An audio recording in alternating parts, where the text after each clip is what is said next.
कर्म भक्तन में भगवत भाव रखें, अपन अपने तरफ से शुद्ध भगवत भाव रखें भक्तन में, पर वो वाको भक्तत्व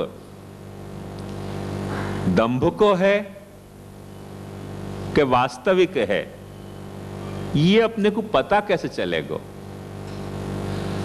और अपने को पता नहीं चले तो इतनी बड़ी रिस्क अपने लेनी कैसे? या के लिए वाकी सीमा बताई गई कि कौन कौन सी वस्तु में ये प्रारंभिक अवस्था में जब अपने को अभेद बुद्धि प्रकट भई है, तब अभेद बुद्धि के कारण कौन कौन सी वस्तु में कितने हद तक भगवत भाव रखनो, कितने हद तक भगवत भाव नहीं रखनो, कितने हद तक भगवत व्यवहार करनो, कौन से हद के बाहर जाके भगवत व्यवहार नहीं करनो, वाकी सीमाएं निर्धारित करी गई।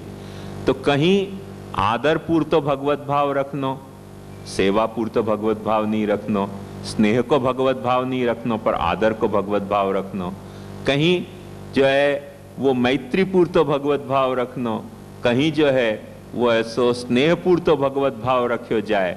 ऐसे वह सबकी एक आखी एक सुचिंतित एक व्यवस्था है, घपलावा में नहीं चल सके अपने मन को।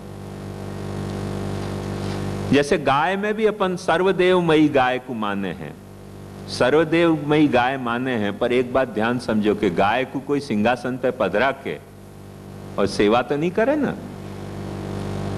क्योंकि एक बात ध्यान से समझो, गाय को सिंहासन पे पधरा के अपन सेवा करेंगे, गाय बेचारी खुद घबरा जाएगी कि क्या लफड़ा मेरे साथ हो रहा है, वो समझ नहीं पाएगी। तो गाय को सर्वदेवमयी अपन मानेंगे, पर सिंहासन पे पधरा के सेवा करेंगे तो दुखी हो जाएगी। गाय को गौशाला में गाय की गो सेवा जैसे होवे वह तरह से सेवा करोगे तो गाय के प्रति को आपको भगवत भाव सच्चो। ऐसे भक्त जो है वाकु भक्त को जैसे सम्मान जो आदर करना चाहिए, जैसे भगवान को आदर करें वह तरीके को आदर कियो तो वो भक्त के प्रति सच्चो भगवत भाव है। पर भक्त को ही अपन पकड़ के जो भक्त दिख्यो कि हाँ एक वक्त घर में पधरावा जेवा छे, घर में कोण घुसी जैसे एनी खबर केवी रीते पड़े आपने? भक्त नो दंभ करीने एक भक्त दिखे अपने को भाव पुलकित हो गए कि हाँ एक वक्त पधराओ सेवा करवा जेवा छे, ऐसे सबको पधराने लग जाएंगे घर में तो बहुत लफड़ा हो सके। तो भक्तन को वो क्योंकि जीव है, एक बात ध्यान से समझो, वो जीव है या लिए वो जड़ के बजाय बेहतर है या अर्थ में, पर या अर्थ में वहां में कुछ खतरा भी है कि जड़ कोई दंभ तो नहीं करेगा ना, और ये दंभ कर सके। जड़ जो है वो भगवान होने को दंभ नहीं करेगा, और जीव जो है वो भगवान होने को या भक्त होने को भी दंभ कर सके। तो भक्त होने को दंभ कर सके करके भक्त में भी भगवत भाव रखना चाहिए करके अपन भक्त की भगवान तरीके सेवा शुरू कर देंगे तो बहुत सारे लफड़ान की वहां में संभावना है। माता पिता को भी जो है वो अपने को भगवत भाव रखना चाहिए, गुरु में भी भगवत भाव रखना चाहिए। पर समझो कि माता पिता कोई हिरण्यकश्यपु जैसे होए, हिरण्याक्ष जैसे होए, तो जो भगवत भजन को सु ही अपने को विमुख करना चाहते होए, तो वाकु भगवान भगवत भाव रखनो कि प्रभु में भगवत भाव रखनो? प्रहलाद ने क्या कियो? भगवान से विमुख करने वाले माता पिता में वैसो भगवत भाव नहीं रखो जाए, भगवत भजन को उपयोगी भगवत भाव नहीं रखो जाए, पर जो अपनो सामाजिक संबंध है, जो अपनो पारिवारिक संबंध है, वो पारिवारिक संबंध में वाके आदर के पूर्तो वाको भगवान के समान आदर वाको देना चाहिए। भजनोपयोगी, आत्मोपयोगी, आत्मधर्मोपयोगी भगवत भाव वहां में स्थापित नहीं किया जाए। ऐसे ही गुरु में भी भगवत भाव रखना चाहिए। तो वो कौन से अर्थ में? या अर्थ में कि गुरु के जो उपदेश हैं, धर्मोपदेश के वचन हैं, वो धर्मोपदेश के वचन को प्रामाण्य अपने को भगवत वचन के बराबर माननो, या अर्थ में भगवत भाव रखो जाए। और गुरु आ गए तो एक दिन अपन कहें कि आज आप पधार्यो छो ने हमने अपना में भगवत भाव जागी गयो तो चालो आज अपने रास रमवा चालिए, सत्यानाश हो जाएगा मार्ग को।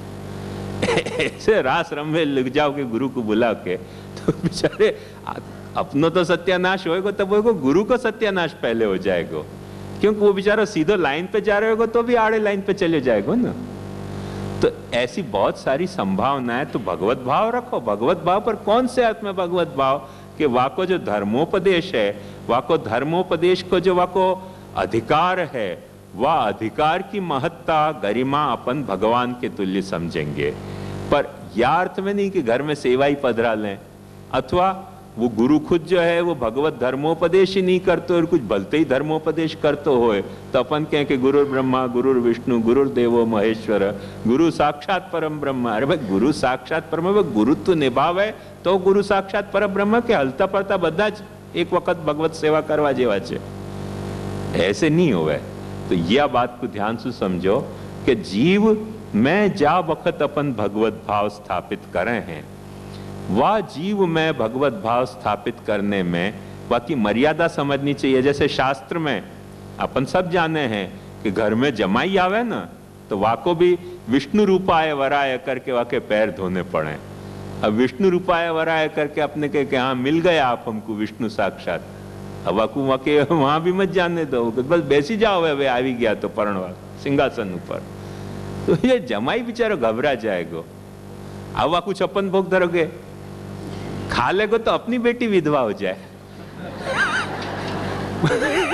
खा लेगो तो अपनी बेटी विधवा, 56 भोग वाकू विष्णु रूपा आप तो साक्षात, कि अब तो आप तो साक्षात विष्णु रूपा गए। शास्त्र में कहो कि आप विष्णु रूपा है वराय, अब तो 56 भोग खाना ही पड़ेगा आपको वो बेचारा ससुर के डर के मारे खा गया तो वाको जो होगा पहले अपनी बेटी को क्या होगा ये तो सोचे कि नहीं आदमी। तो ये केयर लेनी बहुत जरूरी है कि जहां ऐसे सब उद्यम ना संभव होए वहां कैसे कैसे वाको शास्त्र के हिसाब से निर्धारित किया है कि भगवत भाव माने जैसे दवाई की पोटेंशियलिटी होवे ना, दवा वही के वही, तो कोई जो है वो 50 ग्राम की पोटेंशियलिटी की होवे, कोई 50 पोटेंशियलिटी की होवे, कोई 160 की होवे, कोई 70 की होवे।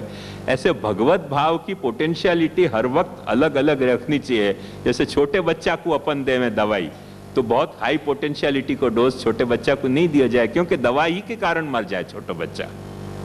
और जो बड़ो बीमार होए, ज्यादा क्रॉनिक स्टेज की बीमारी हो गई हो तो आपको हाई पोटेंशियलिटी की दवा दी जाए, क्योंकि छोटे पोटेंशियलिटी की दवाई देंगे तो रोग ठीक नहीं होगा और दवा से और इम्यून हो जाएगा, तो आपको हाई पोटेंशियलिटी की दवा दी जाए।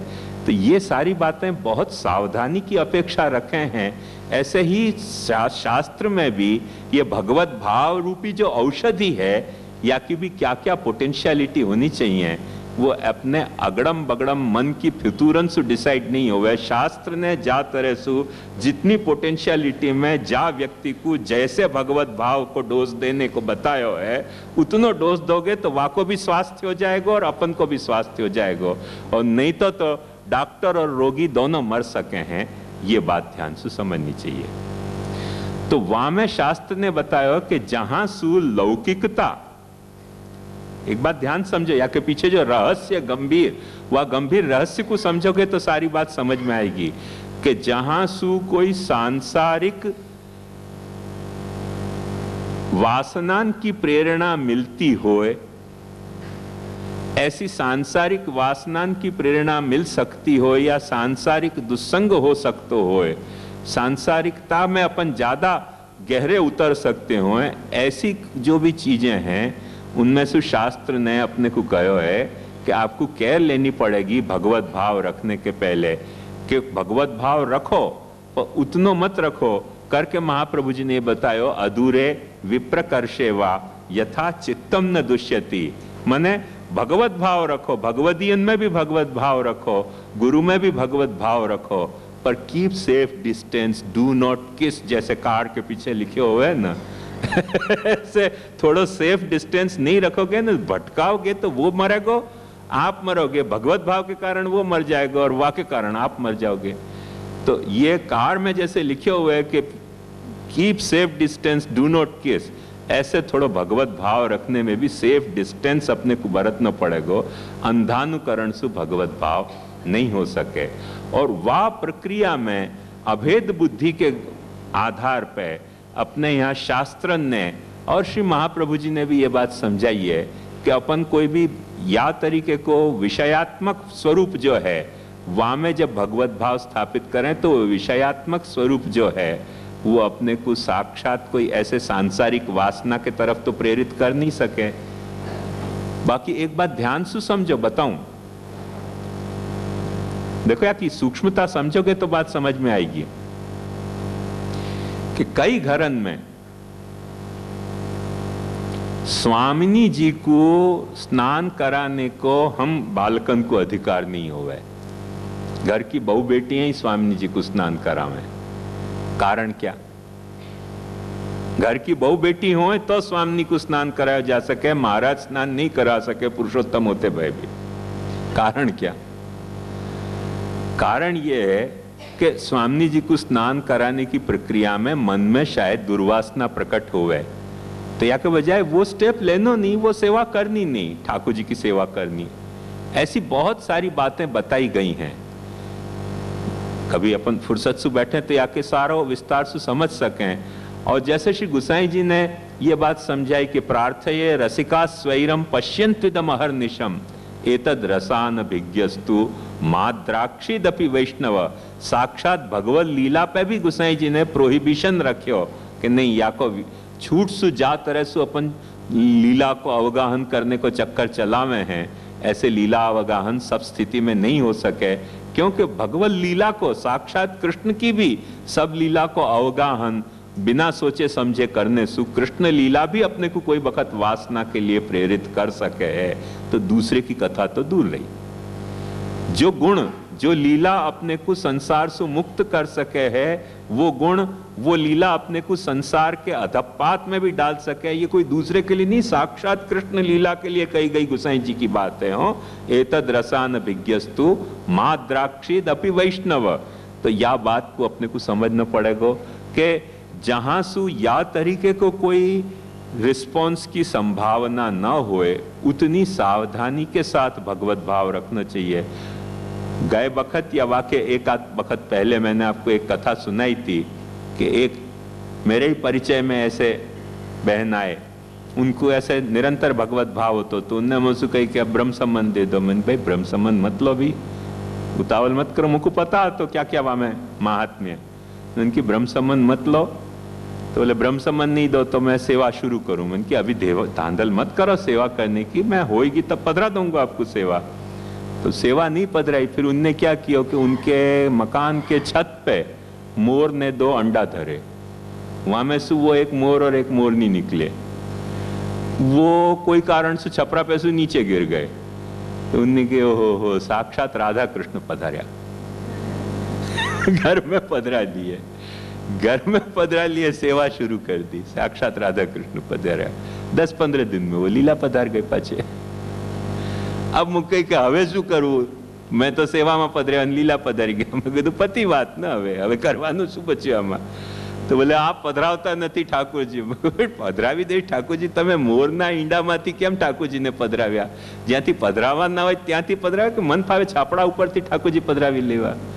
फिर उनने प्लास्टर ऑफ पेरिस के राधा कृष्ण मंगा लिए। वो महीना 1.5 महीना के 3 महीना कुछ सेवा करी, उनको कंठ और ऐसा श्रीअंगी अलग हो गया। फिर पाછી मुझे चिट्ठी लिखी कि आप ठाकुरजी नहीं पधरावता, पण ठाकुरजी नो श्रीकंठ ने आ बधुं अलग थई गयो। मैं कीधुं जवा दो, तमे केम सेवानी दांधल करो छो खोटी? तो ऐसे ऐसे उधम अपन करें, कोई बात को गंभीरता से विचार करें नहीं, वहां में अपनो भाव कितनो खंडित हो ये कभी सोचो? तो जो प्रक्रिया बताई है वह प्रक्रिया से अपन करें ना, और वो प्रक्रिया अपने को कब मिल सके? जब अपन महाप्रभु जी के शास्त्रन के ग्रंथ पढ़ें, तब अपने को पता चले। तो पता चले अपन शास्त्र के महाप्रभु जी के वचनन के द्वेषी हो गए, अपन जो है वो बस ऐसी फितूरन में जीने के आदी हो गए, करके जो मन में आवे सो करें हैं। वह के कारण ये सब लफड़ा हुए हैं। या लिए मैं निरंतर आग्रह करूं कि भाई ग्रंथ पढ़ो, ग्रंथ पढ़ो और ग्रंथ पढ़ाओ, और बालकन से भी ग्रंथ पूछो, बालकन से ग्रंथ पूछो, चरण पकड़ के पूछो, गाली खा के पूछो, 2-4 ऐसे थप्पड़ भी मारते हो तो थोड़ा क्राइस्ट की तरह एक गाल पे थप्पड़ मारते हो तो दूसरो गाल आगे दिखा के कहो कि आप पधारे हो तो ग्रंथ पढ़ाओ, तो यहाँ की बातें मत करो हमसु।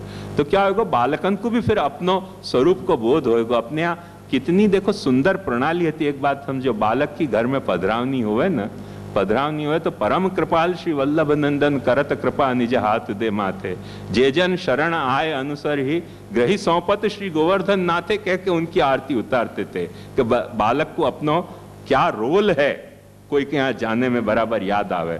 बालक को अपन उपदेश तो नहीं दे सके ना, पर आरती तो कर सके कि नहीं बालक की।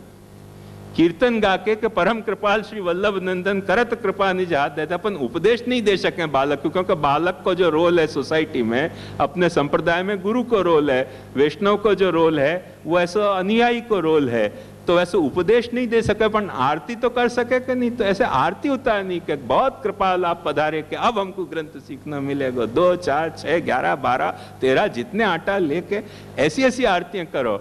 पण अपन वो नहीं करें, और आजे मारे पुरुषोत्तम पधार्या रे वाले मारे करुणानी दृष्टि, गયું બધું सत्यानाश। तो सत्यानाश हो जाएगा, ये बात समझो कि હવે હું તો કેમ કરી રાખીશ, છાનું છાપામાં આવશે, છાનું શું રાખવાનું છે, छानू राखवा पहला छापाए चढ़ी जैसे बता। तो ये बात अपन समझे नहीं है, करके सब लफड़ा हुए हैं।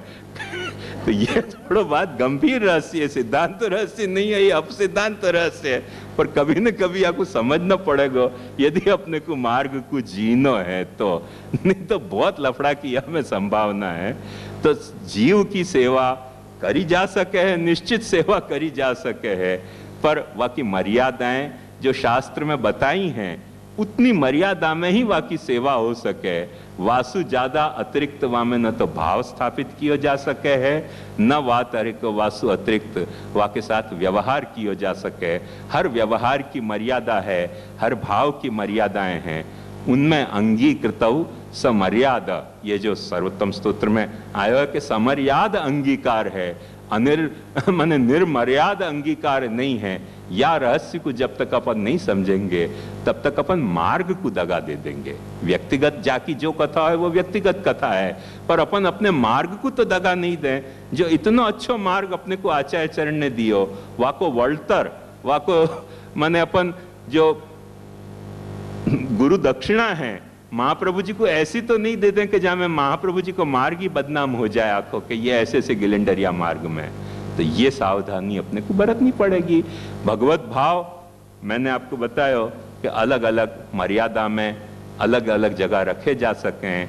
वामेसु महाप्रभु जी ने जो मर्यादा बताई है कि अपने माथे विराजते भगवत स्वरूप में भगवत भाव रखो, अपने माथे विराजते भगवत स्वरूप में जो है वो भगवत व्यवहार करो, और बाकी कहीं जो है वो सम्मान के अर्थ में, कहीं जो है वो आज्ञानुसरण के अर्थ में, कहीं जो है वो मैत्री के अर्थ में, कहीं जो है वो जैसे गाय में अपन भगवत भाव कितना रखेंगे कि गाय को घास खवाएंगे, भूखी नहीं मार देंगे, गाय को ऐसा पानी पिवाएंगे, गाय की गौशाला को साफ करेंगे, ये सब अर्थ में भगवत भाव रखेंगे। पर एक समझो, गाय को अपन जो है वो ऐसे 56 भोग धरेंगे तो गाय को भावेगो नहीं। सबसे पहली बात तो ये 56 भोग गाय को भावेगो नहीं, अन्नकूट गाय को भावेगो नहीं। गाय को घास खाने में जितना आनंद आएगा ना, सूखी हरी लीली ये सब घास खाने में जितना आनंद आएगा, वाको अपन ये लड्डू पूड़ी मथड़ी, मैंने कई वक्त श्राद्ध में अपनी बात कहूँ, सबकी बात तो मुझको नहीं पता और सब गायन की नहीं पता है, पर गाय को खीर धर के देखी बहुत मुंह बिदकावे गाय।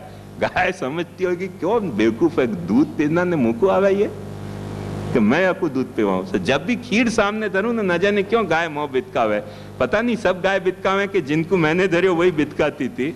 पर मैंने कई वक्त दादाजी के श्राद्ध करते वक्त मैंने ये बात को अनुभव किया कि मठडोटली पूड़ी वूड़ी सब गाय आनंद से खा जाए, पर खीर धरे न से बड़ो मुंह बिदकावे। क्या रहस्य मुझको नहीं पूरी बात पता है, पर एक बात समझो कि अपन सारी बातें धरें, गाय की भी एक सीमा है ना अपने की। तो वह सीमा में गाय में भगवत भाव रखो जा सके। कोई निस्सीम भगवत भाव गाय में नहीं रखो जा सके, निस्सीम भगवत भाव गुरु में नहीं रखो जा सके, निस्सीम भगवत भाव जो है वो भक्त में नहीं रखो जा सके, निस्सीम भगवत भाव जमाई में रखो नहीं जा सके, निस्सीम भगवत भाव माता पिता में नहीं रखो जा सके। सबकी मर्यादा में भगवत भाव रखो जा सके और उन मर्यादा को अपने को समझनी पड़ेंगी अच्छी तरह से शास्त्र के आधार से, तब जो है वो अपना भगवत भाव सच्चो भक्ति के रूप में खेल पाएगो। नहीं तो ये भगवत भाव भी अपने को कहीं हानि पहुंचा सके है। या के लिए ये एक सुचिंतित एक प्रकार है आखो भगवत भाव को वृद्धिंगत करने को, और वह वृद्धिंगत करने के प्रकार के अंतर्गत महाप्रभु जी ने ये बात सोची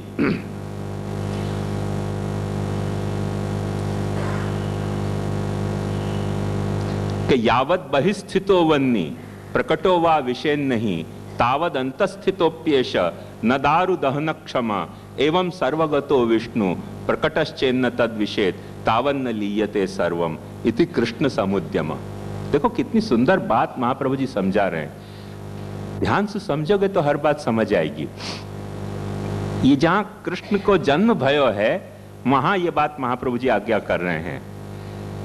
तो कृष्ण क्यों प्रकट भय, बाहर क्यों प्रकट भय? प्रश्न वहां यह है कि प्रभु को स्वरूप तो भावात्मक है,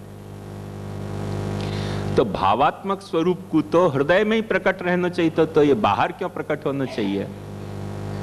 बाहर प्रकट होने की जरूरत क्या? वहां को जस्टिफिकेशन महाप्रभु जी समझा रहे हैं कि जैसे लकड़ा हुए है, लकड़ा में ये पोटेंशियलिटी हुए है कि वो जल सके, जल सके, या अर्थ में लकड़ा में अग्नि छुपी भई है। पर लकड़ा के भीतर छुपी भई जो अग्नि है, जाको अपन ईंधन के हैं, जलने लायक, जैसे पेट्रोल जलने लायक पदार्थ है, लकड़ा जलने लायक पदार्थ है, कपड़ा जलने लायक, जो जलने लायक पदार्थ हैं उनमें कोई न कोई तरह से अग्नि छुपी भई है।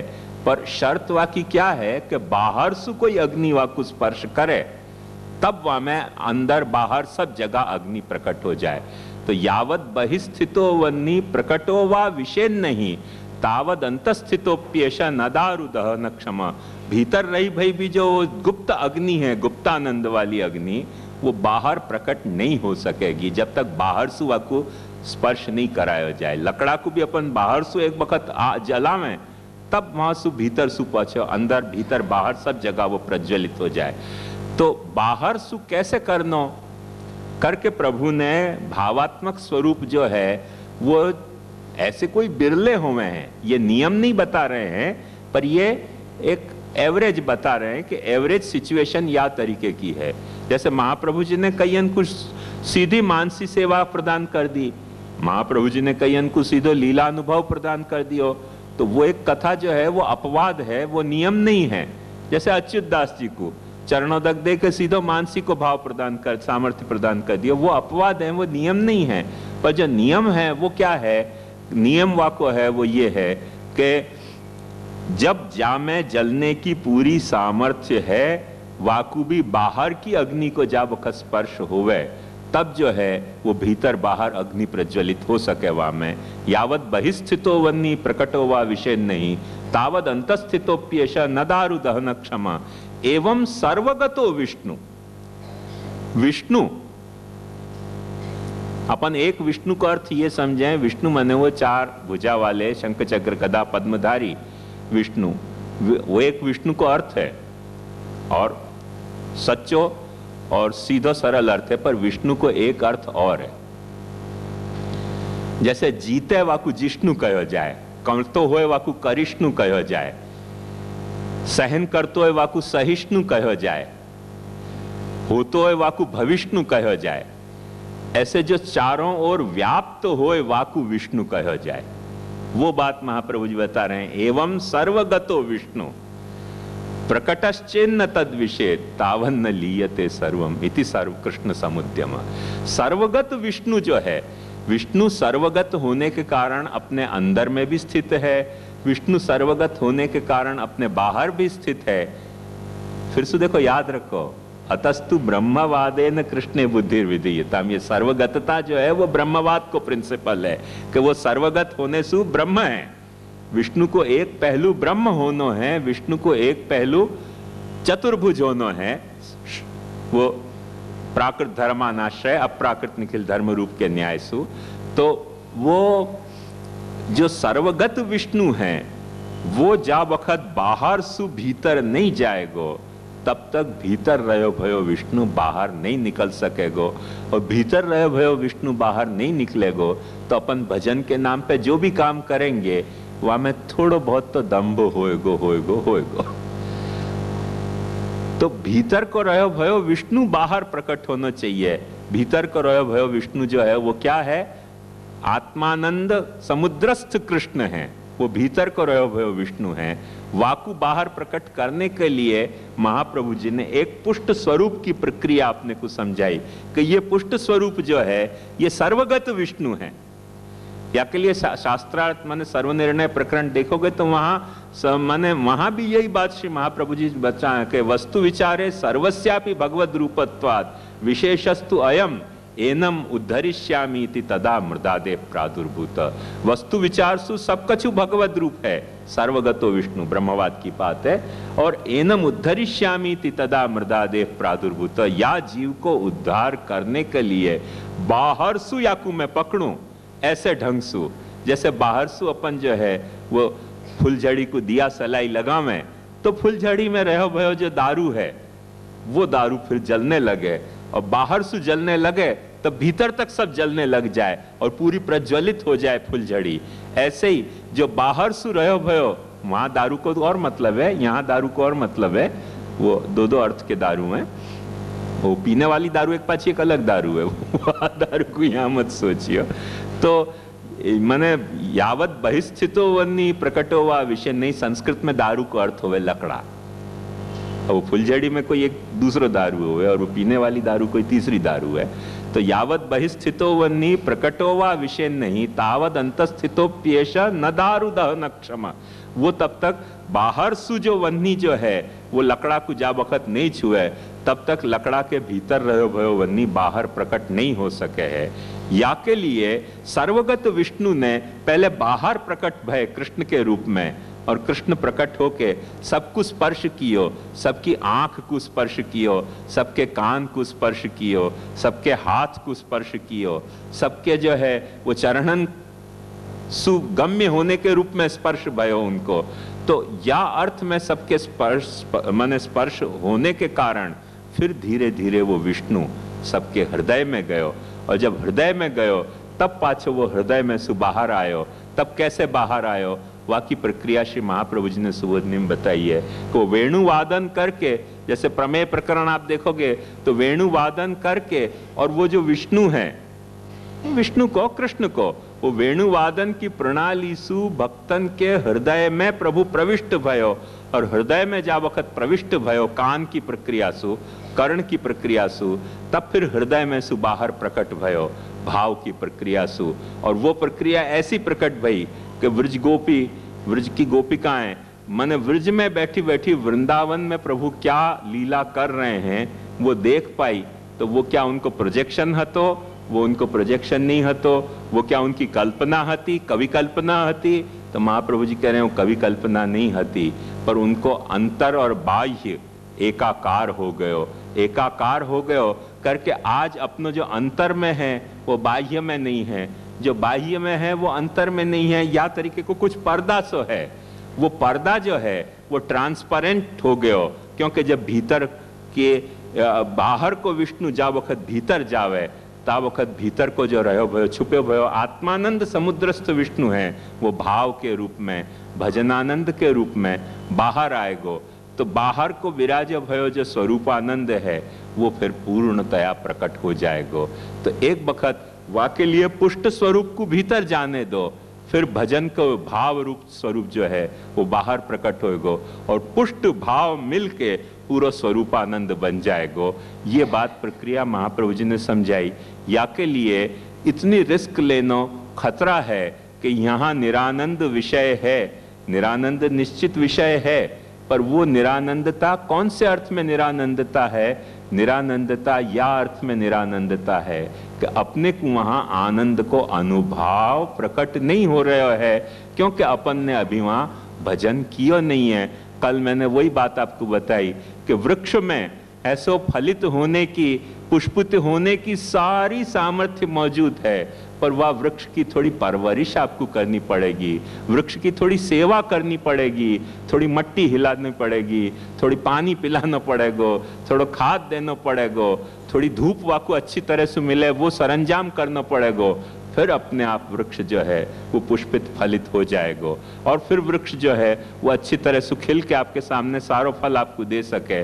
तो या तरह से जो बाह्य बाहर में विराज भय स्वरूप है, वाकी जो है वो सेवासु तनुवित्तजासु आपको परवरिश करनी पड़ेगी, और भीतर विराज जो स्वरूप है वाकी गुणगान सु सेवा करनी पड़ेगी, वाकु गुणगान सु जो है वो वाकी परवरिश करनी पड़ेगी। ऐसे भीतर बाहर दोनों के ये प्रोग्राम बताए हैं महाप्रभु जी ने कि बाहर को जो विराजमान स्वरूप है सर्वगत विष्णु को, वो सर्वगत विष्णु को अपने भजनानंद सु आप ऐसो सेवित करके और वाको संस्कार करो शुद्ध, और अपने भीतर स्थित जो विष्णु हैं वो भी कहाँ अपने को जवाब दे रहे हो है। बात ध्यान से समझो, वो भी कोई जवाब नहीं दे रहे हो। कल मैंने यही लिए आपको बताया कि अपन मानसी मूर्ति गढ़ेंगे तो वो और ज्यादा चलिष्णु होगी, वो कम से कम स्थाष्णु तो है, वो तो चलिष्णु होगी। एकदम स्नान करावे जाओगे वाके पहले भग जाएगा ठाकुर वहां से, लोटी भरवे जाओगे मानसी स्वरूप को आप पधराओ, मानसी स्वरूप पधरा के और फिर ऐसा मानसी करो कि अब हम लोटी लेके ठाकुर जी को पधरा रहे हैं, तो वो स्वरूप गायब हो गया,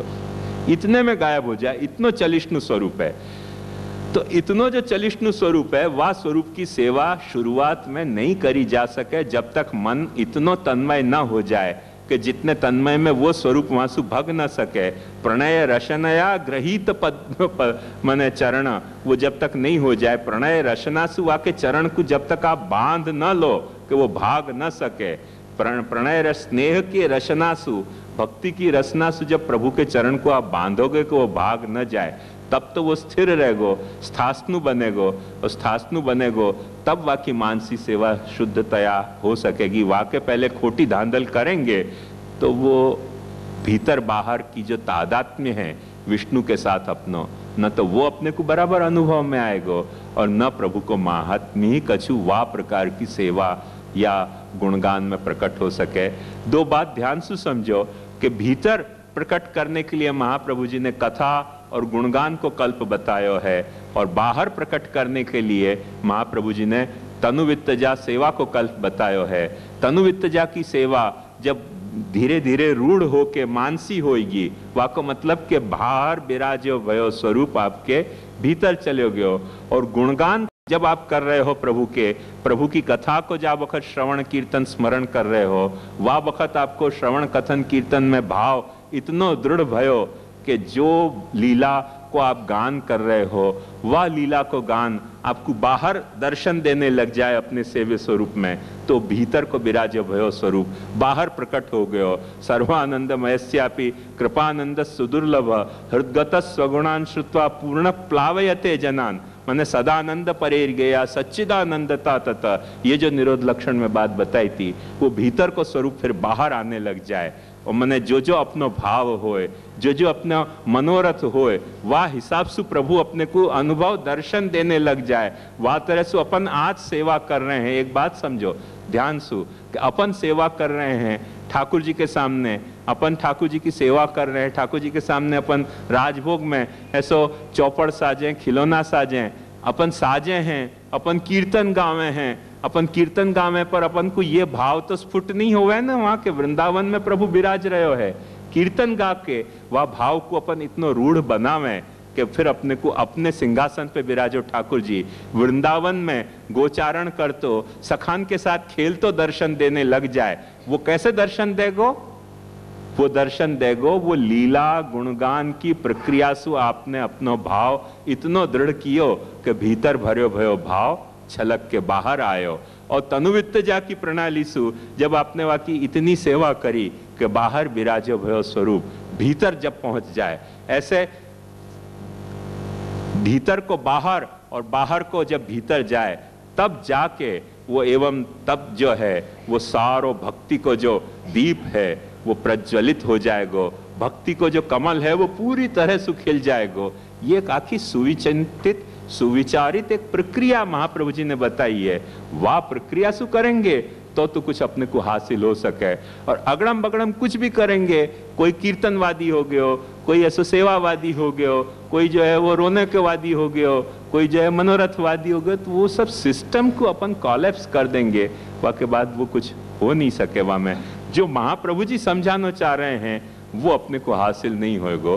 तो ये प्रक्रिया जो है वो जीव के साथ नहीं संभव है, जीव के साथ संभव नहीं है। ये प्रक्रिया जो है वो जीव जा वक्त अंदर जाएगो ना, तो कुछ अपने लफड़ा लिए भाई अंदर जाएगो, और अपने लफड़ा लिए अंदर जाएगो तो अंदर भी कुछ न कुछ लफड़ा पैदा कर देगो, अंदर भी लफड़ा पैदा कर देगो, फिर फायदा क्या होएगो। या के लिए वहां थोड़ी सेफ्टी है गुणगान की करके कार जो निरानंदता अपने को अनुभव हो रही है, वो बेसिकली या बात को समझो कि निरानंदता अपने को अनुभव या लिए हो रही है कि विष्णु की सर्वगतता को अपन ने समझी है, पर विष्णु के सर्वगतता को भाव अभी अपने में नहीं प्रकट भयो। विष्णु को सर्वगतता को भाव प्रकट हो जाएगो तो वहां में से निरानंदता दूर हो जाएगी। और विष्णु के सर्वगतता को समझ लेनो पहलो कदम है। वाके बाद विष्णु की सर्वगतता को भाव प्रकट होनो दूसरो कदम है। फिर विष्णु की सर्वगतता को सर्वगत तरीके वाके साथ व्यवहार प्रकट हो जानो छेल्लो कदम होएगो। तो ये सारी प्रक्रियाएं हैं, वो बहुत गंभीर प्रक्रियाएं हैं। ऐसे चालू खिलवाड़ में जाते रहे तो आज अपन पुष्टि मार्ग को हाँक रहे हैं, इतनी चालू खाता की ये प्रक्रिया नहीं है, बहुत सुविचारित प्रक्रिया है। कभी सारी साधना प्रणाली को तुलनात्मक अध्ययन करोगे ना इतर धर्मन के और अपनी साधना प्रणाली को, तब या की गंभीरता को आपको ख्याल आएगा कि महाप्रभु जी ने कितनो गंभीर विचार किया है इन सारी साधना प्रणाली की मर्यादा को निर्धारण करने के लिए, और अपन वाकू कितने साधारण तौर पे ले रहे हैं चालू खाता में करके अपने को जो रिजल्ट चाहिए वो मिल नहीं सके। वाका मूल कारण ये है कि वाकई अपन समझ ही नहीं पाए कि अपन क्या कर रहे हैं। मैंने भागवत में आवे कि वर्षा तो भेकवत भूवि, बरसात पड़े तो चारों ओर मेंढक टर्र टर्र करने लग जाएं, ऐसे सब अपन भावना की टर्र टर्र कर रहे हैं, पर समझ नहीं रहे कि भाव की मूल प्रक्रिया क्या है और वह प्रक्रिया को कैसे अपनाई जाए, वह प्रक्रिया को कैसे प्रयोगान्वित की जाए, वो अपन नहीं कर पाए। कुछ उटपटांग करें, कभी यहाँ भगवत भाव, कभी वहाँ भगवत भाव, फिर कभी यहाँ निराशा, कभी वहाँ निराशा, ये सब लफड़ा में फंस गई बात। तो ये बात ध्यान समझो कि जैसे महाप्रभु जी ने कही वैसे करेंगे तो कुछ अपने को हासिल होएगो, और वैसो अपन करें या के लिए श्री गोसाई जी कह रहे हैं कि तदुक्तम अपि दुर्बोधम सुबोधम स्याद् यथा तथा नामाष्टोत्तर शतम प्रवक्ष्यामि अखिलाग्रत। ये सारी बात या के लिए कही जा रही है, ये अपने को समझना चाहिए। वो प्रश्न पूछो तो बहुत अच्छो प्रश्न पूछो, वाके लिए मैंने समाधान में थोड़ी सी फिर से पुनरावृत्ति करी, क्योंकि ये सब मौलिक प्रश्न हैं और इन मौलिक प्रश्नन में अपनी मौलिक जो है वो भ्रांत धारणाएं रखी भई हैं, और उनको जब तक अपन मौलिक शास्त्र माने महाप्रभु जी के वचनन से समाधान नहीं खोजेंगे तब तक अपन कहीं भी मार्ग पे सुचारू रूप से चल नहीं पाएंगे। या लिए ये बात आवश्यक है।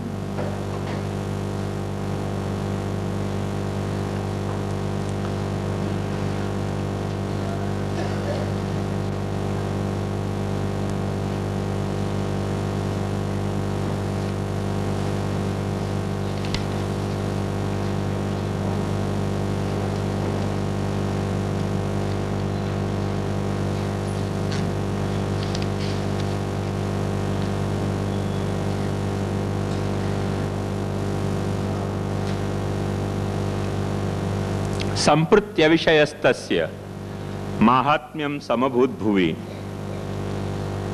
दया निज माहात्म्यम करिष्यन् प्रकटम हरि वाण्या यदा तदा स्वास्यम प्रादुर्भूतम चकारहि।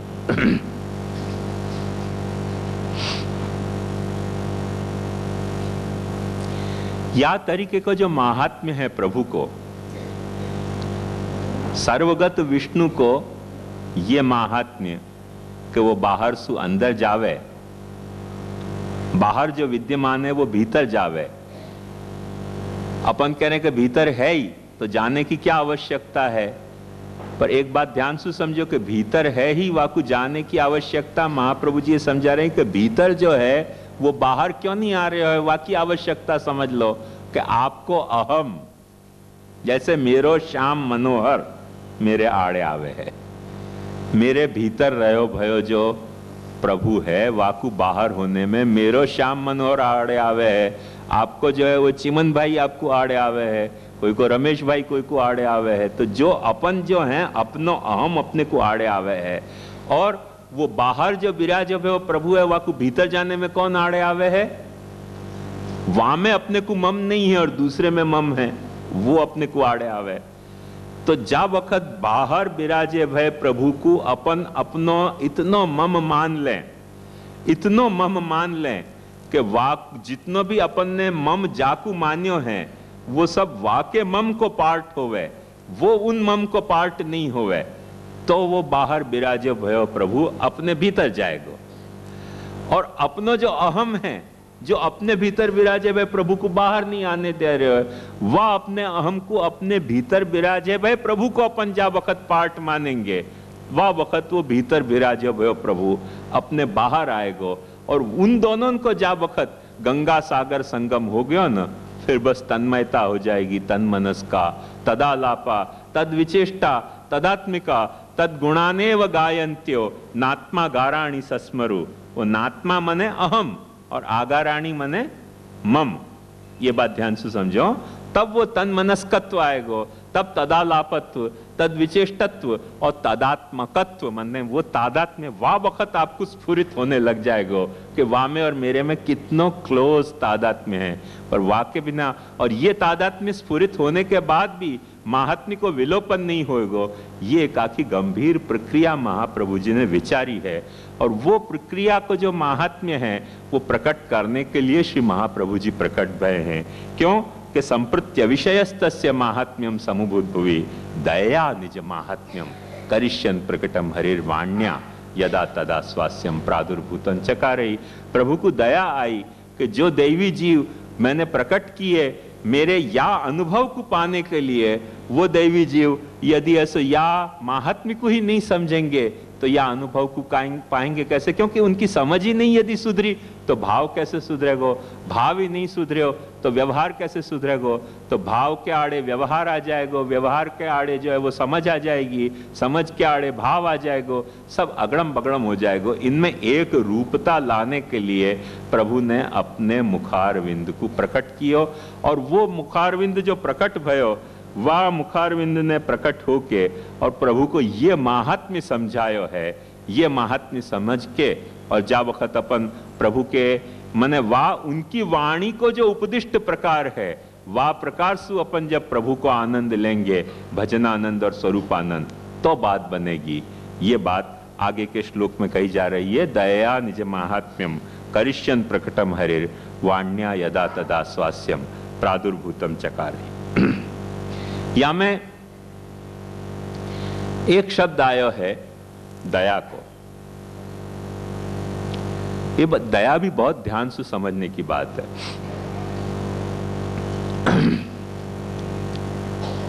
जैसे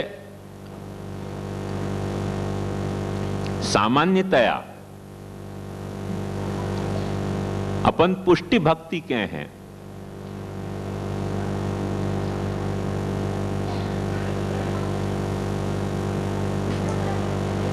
तो पुष्टि को मतलब पोषणम तदनुग्रह। जैसे गमन सुगति, करण सुकृति, ऐसे पोषण सु पुष्टि शब्द बने हैं। पोषण क्या है? पोषण माने जीवात्मा को पोषण। वो पोषण जो है वो जीवात्मा को पोषण है, माने परमात्मा अपनो पोषण करे। परमात्मा अपनो पोषण करे मतलब परमात्मा अपने पे पुष्टि करे। तो पुष्टि करे मतलब क्या? एक पुष्टि को मतलब वो मोटापा है, वो अर्थ नहीं। तो पुष्टि को मतलब अनुग्रह। परमात्मा अपने पे पुष्टि करे का मतलब परमात्मा अपने पे अनुग्रह करे, कृपा करे। अब देखो ध्यान से समझो या रहस्य को कि परमात्मा ने अपने को प्रकट कियो, जो जीव प्रकट भय, उन प्रकट जीवन की जो है वो कुछ प्रकार हैं, और वो प्रकार हैं कि कुछ जीव जा मार्ग में प्रकट भय, जैसे अपनी आयो माने कि प्रभु ने जा वक़्त जा जीव को प्रकट कियो, वाकु कोई कोई मार्ग के अंतर्गत प्रकट कियो। ये बात अपने यहाँ पुष्टि प्रवाह मर्यादा में श्री महाप्रभु जी ने समझाई है। तो कोई जीव पुष्टि मार्गी है, कोई जीव मर्यादा मार्गी है, कोई जीव प्रवाह मार्गी है। तो जो जीव जा मार्ग को है, वह मार्ग के कुछ साधन, कुछ फल भी निर्धारित हों तब तो मार्ग कहवावे। क्योंकि कोई भी मार्ग कब कहवावे, एक बात ध्यान से समझो। मार्ग तब कहवावे कि जा पे कहीं सु चल के कहीं पहुंचो जा सकतो हो। तो कहीं सु चल के कहीं पहुंचो जा सकतो हो तो मार्ग कहवावे। खुली जमीन, खुल्लो मैदान, जहां में अपने को दिशा को ही बोध नहीं होतो हो कि कहां से शुरुआत करनी चलवे की, और खुले मैदान में कहां तक पहुंच के जानो ये समझ ही नहीं आतो होए, तो वो मैदान कहवावे, मार्ग नहीं कहवावे। मार्ग की पहली शर्त यह है कि वो कहीं से शुरू होवे है और कहीं पहुंचावे है, और वो मार्ग अपनी एक दिशा को लियो भयो है। वो दिशा को बोध अपने को नहीं होवे है, तो मार्ग वा दिशा में पथरायो भयो है, मार्ग वा दिशा में प्रसृत है। तो अपन को दिशा बोध होवे कि नहीं होवे, जैसे खुले मैदान में अपने को चलना है तो अपने को अपने दिशा बोध से चलना पड़ेगा, क्योंकि अपने पास वो दिशा सूचक यंत्र होएगा, तब अपने को दिशा पता लगाते रहना पड़ेगा हर कदम पे कि भाई अब इतने दिशा में आए, अब या दिशा में आए, अब या दिशा में आए, अब या दिशा में आए, तब जाके अपन पहुंच सकेंगे। जैसे समुद्र में चले हैं तो गुजराती में आपके क्या होका यंत्र के हैं ना, वो होका यंत्र से चले। जैसे विमान चले तो वाबे में कोई होका यंत्र होंगे, पर जंगल में अपन भटके तो होका यंत्र रखना ही पड़े जीप सु। पर जब मार्ग पे अपन चल रहे हैं तो अपने को होका यंत्र की जरूरत क्यों नहीं पड़े? वह को कारण ये कि मार्ग स्वयं निर्धारित दिशा में खुद जा रहे हो है, तो दिशा की जो सावधानी है वो तो मार्ग ने बरत ली है। अब अपने को क्या बरतना है? वह मार्ग को पकड़ के चलना। दिशा की जो सावधानी है, कहां से जानो है, कहां तक पहुंचना है, वह की सावधानी मार्गी को नहीं बरतनी है। वह की सावधानी तो मार्ग ने बरत ली, पर मार्ग को निष्ठा से पकड़वे की सावधानी तो पथिक को पकड़नी पड़ेगी ना। वो तो मार्ग नहीं कहेगो। मार्ग तुमको वो जैसे ये कन्वेयर बेल्ट हुए है एयरपोर्ट में, कि वो ऐसा मार्ग नहीं हुए है। कन्वेयर बेल्ट क्या करे? आपको सामान आप तक पहुंचावे। ऐसे कोई मार्ग जो है वो कन्वेयर बेल्ट नहीं है। मार्ग जो है वो तो आप वह मार्ग पे चलोगे तब आपको मार्ग है। यदि आप वह मार्ग पे चल नहीं रहे हो, मार्ग के जो दिशा सूचन है, मार्ग की जो सावधानी है, मार्ग पे चलने की जो सिफत है, वह सिफत से जब आप चल नहीं रहे हो तो मार्ग आपको पहुंचा नहीं सके। मार्ग कोई कन्वेयर बेल्ट नहीं है। मार्ग जो है वो चलने वाले को मार्ग है, पड़े रहने वाले को, टांग फंसा के दूसरे को पटकने वाले को, गिर गए खड्डा में तो क्योंकि भगवान ने सो सृष्टि के आरंभ में ही जगन्याधिकार निर्धारित कर दिया था, इसलिए अब हम पड़े ही रहेंगे। ऐसो जगन्याधिकारी को मार्ग नहीं है। मार्ग जो है वो उत्तमाधिकारी को, मध्यमाधिकारी को मार्ग है। थोड़े अधमाधिकारी भी होंगे पर चलने की निष्ठा रखने वाले होंगे, उनको मार्ग है। पर सृष्टि के प्रारंभ में ही सुई निश्चित जो कर लें कि भगवान ने, क्योंकि भगवान ने आरंभ में ही सृष्टि के निर्धारित कर दिया, तब उसमें तो मैं क्या करूं? मैं क्या करूं, तेरे मार्ग ही तेरे लिए नहीं, बात साफ हो गई। निष्ठा भावे फलम तस्मान नास्ते वेति विनिश्चय, निष्ठा च साधन ही रहे, वह न मनोरथ वार्तया, मनोरथ कराने से कोई मार्ग में नहीं चले जा सके। तो यह बात को ध्यान से समझो कि मार्ग चलने वाले को है, पहली शर्त मार्ग पे यह है कि मार्ग को आप पकड़ो। पकड़ने को मतलब मार्ग पे, मार्ग के दिशा निर्देशन के अनुसार चलो। जब आप मार्ग पे, मार्ग के दिशा निर्देशन के अनुसार चलोगे, फिर वो दिशा जो है, कहां आपको पहुंचाना है, वो तो मार्ग में खुद में रही भई है, वो मार्ग आपको वहां निश्चित पहुंचा देगा। तो ये बात समझो मार्ग की। तो ये जो मार्ग है, पुष्टि मार्ग, प्रवाह मार्ग या मर्यादा मार्ग, इनकी एक एक अपनी दिशाएं हैं, कहां से शुरू होएगा और कहां से पहुंचाएगा। जैसे प्रवाह मार्ग जो है वो जन्म के चक्र से मरण के चक्र में विषयानंद तक आपको पहुंचाएगा। मर्यादा मार्ग जो है वो जन्म मरण के चक्र से आपको ब्रह्मानंद तक पहुंचा सके है। बीच के जो मुकाम आएंगे वो देख लो कहां आपको रुकना है, पर वो जो मर्यादा मार्ग जो है वो जन्म मरण के चक्र से आपको ब्रह्मानंद तक पहुंचाने तक को वो मार्ग है, उतने में वो प्रसृत है, फैल्यो भयो है। और ऐसे जो पुष्टि मार्ग है, वो पुष्टि मार्ग जो है वो मूल में भजनानंद में पहुंचाने वाला मार्ग है। क्योंकि भजनानंद के लिए महाप्रभु जी कह रहे हैं कि ब्रह्मानंदात समुद्रत्य भजनानंद योजने लीला या युज्यते। तो भजनानंद पे पहुंचाने वाला मार्ग है। कहां से? जन्म मरण को जो चक्र है वो तीनों को कॉमन है, प्रवाह को भी कॉमन है, मर्यादा को भी कॉमन है और पुष्टि को भी कॉमन है। माने स्टार्टिंग पॉइंट जैसे रेस में जो घोड़ा दौड़े ना, वो सबकी एक ही है पट्टी, उठाई नहीं कि सब घोड़ाएं दौड़े। ऐसे सब घोड़ाएं जो हैं वो दौड़ेंगे जन्म मरण के चक्र के पॉइंट सु, पर वो दौड़ाएंगे, दौड़ने वाले जो घोड़ा हैं उनकी जो जहां पहुंचने वाले हैं वो दशाएं अलग अलग हैं। अब उल्टे चलें, रिवर्स में चलें और नहीं पहुंचे तो अपनी दुर्गति है, वहां को मार्ग की जिम्मेदारी नहीं है, वहां की जिम्मेदारी मार्ग की नहीं है। नहीं तो मार्ग आपको भजनानंद तक पहुंचाने की सारी सावधानी ले रहे हो है। आप बस मार्ग को पकड़ के चलो, मार्ग अपने आप पहुंच ही रहे हो भजनानंद तक, तो पहुंचा देगा खुद आपको भी। मार्ग को पकड़ के आप चले तो ये वाकई स्थिति है। ये बात आपके स्फुट भई ना कि ब्रजभाषा की कोई प्रॉब्लम है? ब्रजभाषा की तो कोई प्रॉब्लम नहीं है ना।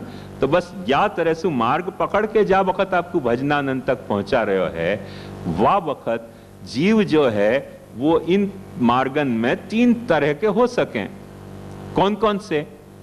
कि मार्ग के जो साधन हैं उन साधनन को निभा पाने वाले, मार्ग के जो साधन हैं उनको न निभा पाने वाले, अथवा मार्ग के साधनन को बिगाड़ने वाले, दुष्ट साधन, निस्साधन, सुसाधन अथवा दुष्ट साधन। ऐसे तीन तरह के जीवों में, वो जो तीन तरह के जीवों में, उन पे ध्यान से देखो आप बात कि जो निस्साधन जीव होवे ना, वहां पे प्रभु जो पुष्टि करे है वो दया रूप पुष्टि करे। देखो ध्यान से समझोगे तो समझ में आएगी। पर जो सुसाधन जीव है वहां पे दया रूप पुष्टि नहीं होवे, वहां पे जा वक्त पुष्टि होगी, वो पुष्टि जो है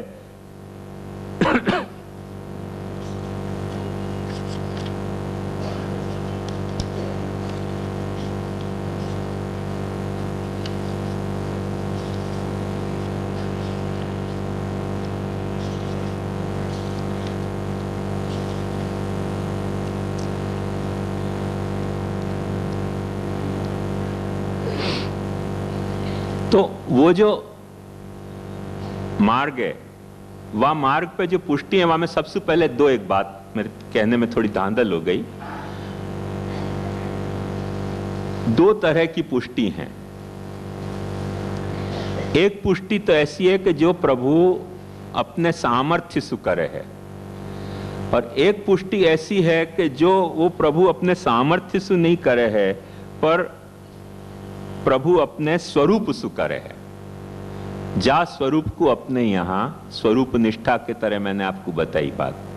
जा स्वरूप निष्ठा की, धर्मी निष्ठा की बात कल भी मैंने आपको बताई कि कृतयुग में, त्रेता युग में, द्वापर युग में ऐश्वर्य, वीर, यश, श्री, ज्ञान, वैराग्य, धर्मंसु जो है वो धर्म रक्षा होती थी, और कलयुग में वो धर्मंसु गुण धर्मंसु धर्म रक्षा नहीं हो रही है, पर जो है वो स्वरूप सु रक्षा हो रही है।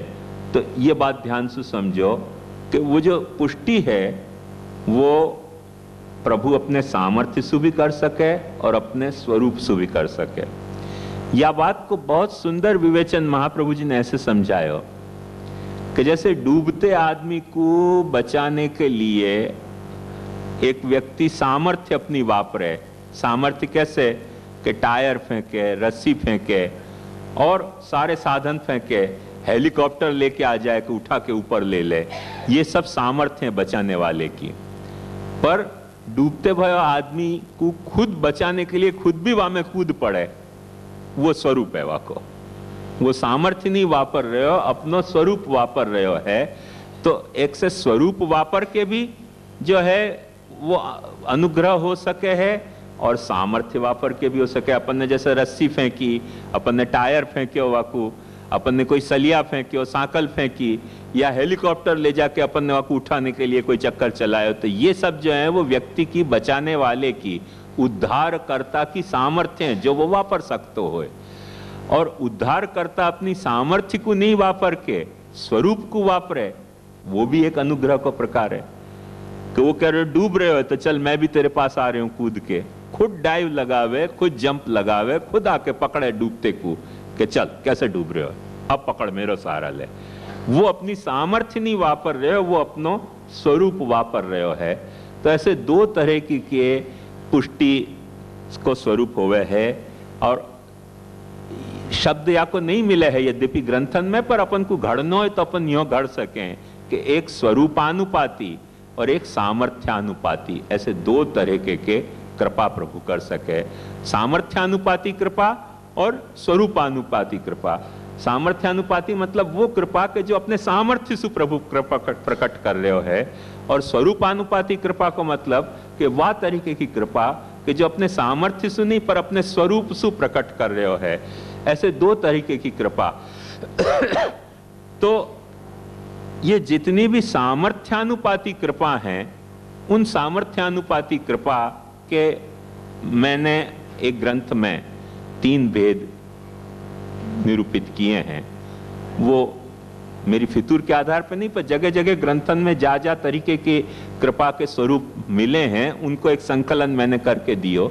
तो वहां में कुछ निस्साधन जीव होवे है, कोई दुष्ट साधन होवे है, कोई सुसाधन जीव होवे है।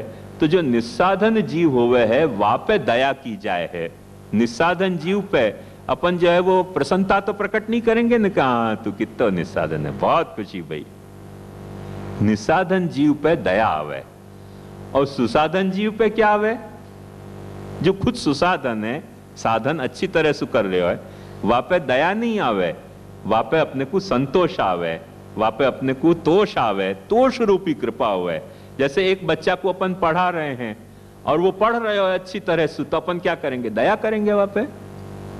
अच्छी तरह से पढ़ रहे हो तो अपन दया नहीं करेंगे, अच्छी तरह से पढ़ रहे हो तो अपन संतोष प्रसन्न प्रकट करेंगे, बाकी पीठ थापेंगे, वाको माथा चूमेंगे, वाको कोई प्राइज देंगे अपनो संतोष प्रकट करने के लिए कि तू अच्छी तरह से पढ़ रहे हो।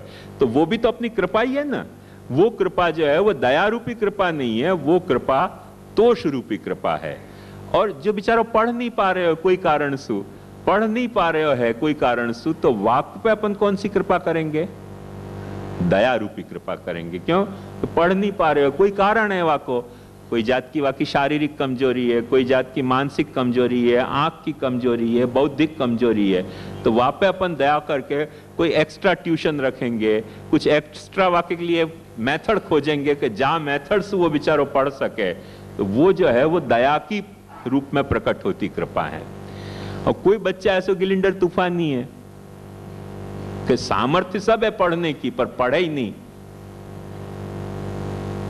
अब या तो वाकू दंड दो, नहीं पढ़े वाकी पिटाई करो, और या वाकू क्षमा करो, भाई नहीं पढ़ रहे हो तो क्षमा करिया कुचल। तो वो जो क्षमा की कृपा है वो निस्साधन पे नहीं होवे। ध्यान से देखो, क्षमा की जो कृपा है वो दुष्ट साधन पे ही होवे। जो बदमाशी कर रहे हो वाको अपन क्षमा कर सकें जो बदमाशी नहीं कर रहे हो है वह को अपन क्षमा कैसे करेंगे? तो कृपा को एक रूप क्षमा को भी हो सके, कृपा को एक रूप दया को भी हो सके, कृपा को एक रूप जो है वो संतोष को भी हो सके है। ये जो सारे रूप हैं ये निस्साधन, सुसाधन अथवा दुष्ट साधन जो मार्गी हैं उन पे होते भय कृपा के रूप हैं। और ये सारी कृपाएं प्रभु जो हैं वो अपने ऐश्वर्य, वीर, यश, श्री, ज्ञान, वैराग्य रूपी सामर्थ्य से प्रकट कर रहे हैं। जैसे एक उदाहरण के तौर पे आपको बताऊं कि आदमी ने कोई बदमाशी करी, जीव ने कछु बदमाशी करी। अब जीव ने बदमाशी करी और वाको जो ब्रह्म बुरो मानना शुरू करे ना, एक बात समझो, अपने पापन को ब्रह्म बुरो मानना शुरू करे, लफड़ा हो जाएगा, लफड़ा हो जाएगा। बुरो नहीं माने करके सारो काम चल रहे हो। जे एक वक्त सचमुच में ब्रह्म बुरो मानना शुरू कर दे अपने हर पाप को, तो अपन को लेने के देने पड़ जाएंगे, क्योंकि ऐसे जीने नहीं देगा ब्रह्म। ब्रह्म सु कैसे छुपानो, भगवान सु अपने पाप को कैसे छुपानो? अपन सीबीआई से छुपा लें, सीआईडी से छुपा लें। वो कहे ना बड़ा ही सीआईडी है नीली छतरी वाला, तो नीली छतरी वाले से अपने सारे पाप कैसे छुपाने? छुपेगो तो कोई भी पाप नहीं, पाप छुपेगो नहीं। तो जो अपन पाप कर रहे हैं, जो अपन अपराध कर रहे हैं, उनको प्रभु कोई न कोई तरह से क्षमा कर रहे हो है कि नहीं कर रहे हो है? क्षमा कर रहे हो है, क्षमा कर रहे हो। ये प्रभु की एक कृपा को रूप है। और या कृपा के रूप को अपन पुष्टि मार्ग में जाकू पुष्टि कह रहे हैं ना, वह तरह से नहीं कहना चाह रहे हैं। ये भी एक प्रभु के कृपा का रूप है। जो जीव सुसाधन कर रहे हो है, वह सुसाधन जीव पे प्रभु अपना संतोष प्रकट करें, क्या तेने सुसाधन कियो, और वाके कारण जो वाकु कुछ जो फल दें, वो कृपा को जो संतोष को रूप है, वाकु अपन पुष्टि मार्गी के तहत, पुष्टि मार्ग के तहत जो कृपा अपन कहना चाह रहे हैं, वह कृपा के रूप में नहीं कहना चाह रहे हैं। और न दया के रूप में जो निस्साधन जीव पर कृपा करे है प्रभु, वह कृपा को भी दया के रूप में जो कृपा करे, वह को भी अपन पुष्टि मार्ग के तहत नहीं कहना चाह रहे हैं। ध्यान से समझो, पुष्टि भक्ति के तहत जो अपन पुष्टि कहना चाह रहे हैं वो स्वरूपानुपाती है।